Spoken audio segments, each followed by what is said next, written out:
He was also President Trump's national security advisor. What's your assessment of what's going on right now?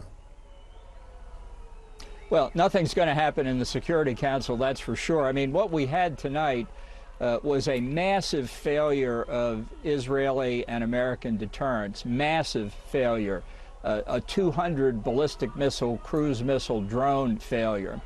And I think, notwithstanding that there appears to be very little damage, fingers crossed until we get the final assessment. And thank God if the death toll is low or non-existent. And while we're at it, let's thank George W. Bush for getting out of the ABM Treaty of 1972, unleashing American missile defense capabilities. But once we see what the damage is, I think it's incumbent on Israel and the United States to reestablish deterrence in a major way. And I think that means, by definition, Israel's response, and there should be a response, should not be proportionate. It should be far stronger, because when deterrence fails, to reestablish it, you have to teach the adversary that any gain they may hope to get by any future attack will be more than outweighed by the damage that will be caused. So I hope President Biden isn't... Well, I was just sorry for interrupting, but give us your assessment of an appropriate Israeli response to what Iran has now done. Well, what Iran did tonight that I think was most significant was the firing of ballistic missiles and cruise missiles from its territory directly at Israel. Almost certainly at this point, none of those missiles contained a nuclear warhead. But you never can tell when the next firing, the next salvo of ballistic missiles might contain a nuclear warhead.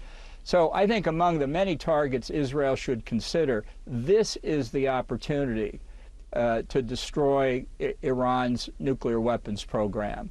And I hope President Biden is not trying to dissuade Prime Minister Netanyahu from doing that.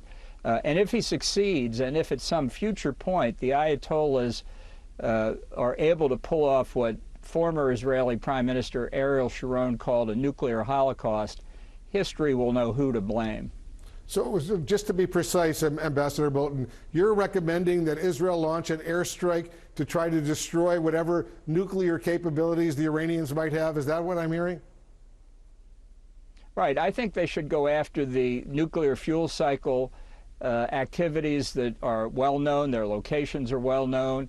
And I think that would be the appropriate target, because right now Iran has demonstrated it is not restrained by any concern about a direct attack on Israeli territory from its attack. It has, by its own admission, fired ballistic and cruise missiles.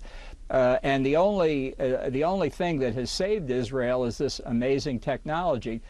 Next time, if the attacks come from a different location containing nuclear warheads, Israel might not be so lucky. This is not time to play academic games and message and signal. This is a question of power. People say they're concerned about a wider war. The wider war began on October the 7th. That was not an Israeli war against Arabs or Palestinians or Gazans. It was Iran's attack on Israel using the Ring of Fire strategy. That's the strategic environment Israel faces right now. And the main cause, the puppeteer, the puppet master, is Iran. And if you take away their nuclear capability, that would be a dramatic hit to the regime, maybe enough to topple it.